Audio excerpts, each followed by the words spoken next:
ঈদ উল আজহার দিনে বিশেষ করে 13টা সুন্নত রয়েছে। এই সুন্নতগুলা যদি আপনি পালন করতে পারি, আল্লাহ রাসূল সাল্লাল্লাহু আলাইহি ওয়াসাল্লাম আপনার জিন্দেগির গুনাহকে ক্ষমা করে দিবেন, আমার রাসূল বলে দিয়েছেন।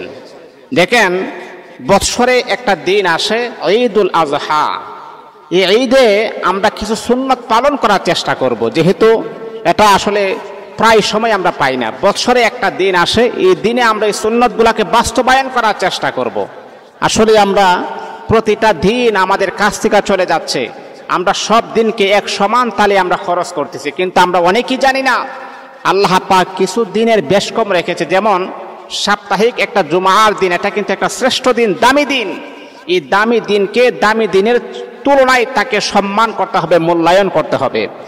বৎসরে একটা দিন আসে, এই দিনটাকে আমরা কদর করতে জানি না, এই দিনটাকে আমরা সম্মান করতে জানি না। কিন্তু হ্যাঁ মুসলমান বন্ধু, ঈদ উল আজহাতে 13টা সুন্নত রয়েছে।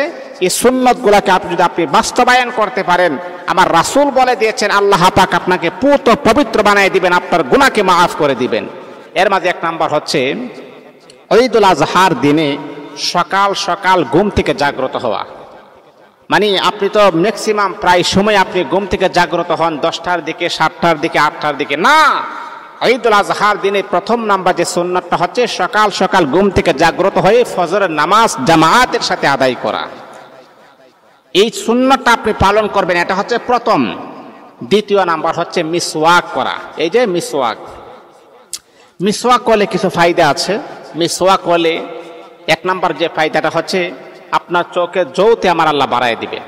2 নাম্বার হচ্ছে মুখের দুর্গন্ধ আমার আল্লাহ দূর করে দিবেন। 3 নাম্বার হচ্ছে আপনার দাঁতগুলা এক মিল থাকবে। অনেকের দাঁতগুলা দেখবেন আঁকা বাঁকা আছে, একটা উপরে আছে, একটা নিচে আছে। আপনি যখন প্রতিনিয়ত যখন আপনি মিসওয়াক করবেন, আপনার দাঁতগুলা দেখবেন এক সমান থাকবে, কোনো সমস্যা হবে না। 3 নাম্বার হচ্ছে আপনি গোসল করবেন, পবিত্রতা অর্জন করে গোসল করে আপনি ঈদগাহের মাঠে আপনি যাবেন, আপনি গোসল করবেন।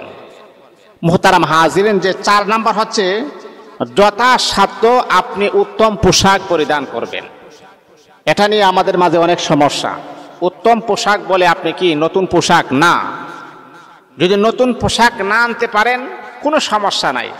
আপনার পোশাকের ভিতরে একটা পোশাক ভালোভাবে ধৌত করে পরিষ্কার করে ইস্ত্রি দিয়ে আপনি এই পোশাকটা পরে আপনি ঈদগাহের মাঠে যাবেন।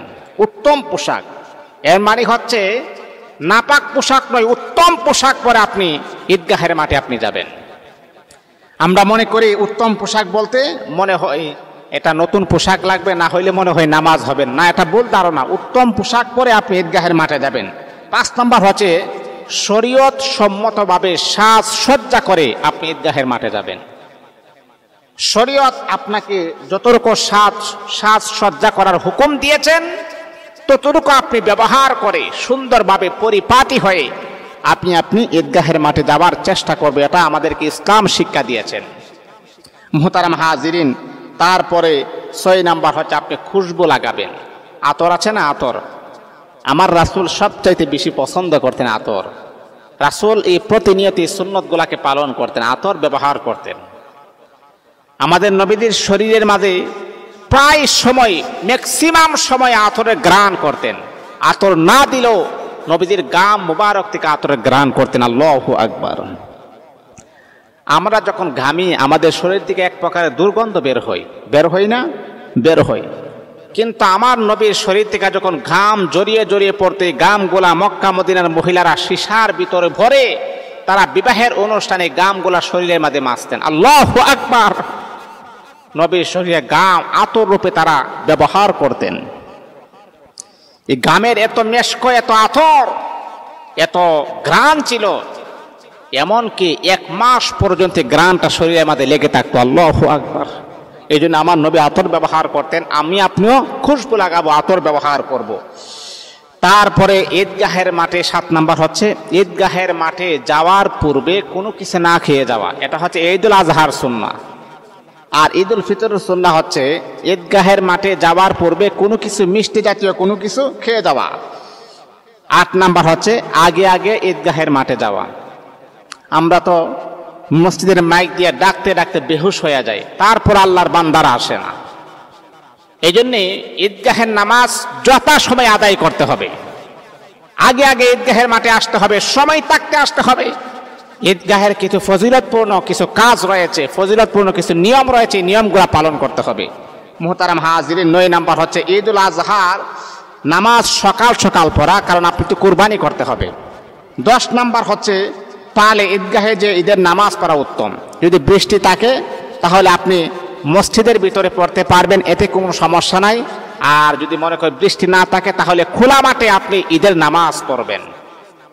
মুহতারাম হাজিরিন, 11 নাম্বার হচ্ছে পায়ে হেঁটে ঈদগাহের মাঠে যাওয়া। 12 নাম্বার হচ্ছে যাওয়ার সময় এই তাকবীরগুলো আপনি পড়বেন, আল্লাহু আকবার, আল্লাহু আকবার, লা ইলাহা ইল্লাল্লাহু, আল্লাহু আকবার, আল্লাহু আকবার, ওয়ালিল্লাহিল হামদ। এই তাকবীরগুলো আপনি পড়বেন। 13 নাম্বার হচ্ছে এক রাস্তা দিয়ে আপনি ঈদগাহের মাঠে যাবেন, অন্য রাস্তা দিয়ে আপনি আবার চলে আসবেন। যদি এরকম যাতায়াতের কোনো ব্যবস্থা না থাকে তাহলে আপনি রাস্তার ডান পাশ দিয়ে যাবেন, আবার আসার পথে বাম পাশ দিয়ে আসবেন। এই সুন্নাহগুলো যদি আমি পালন করতে পারি, আল্লাহ পাক রব্বুল আলামিন আমাকে আপনাকে ক্ষমা করে দিবেন ইনশাআল্লাহ।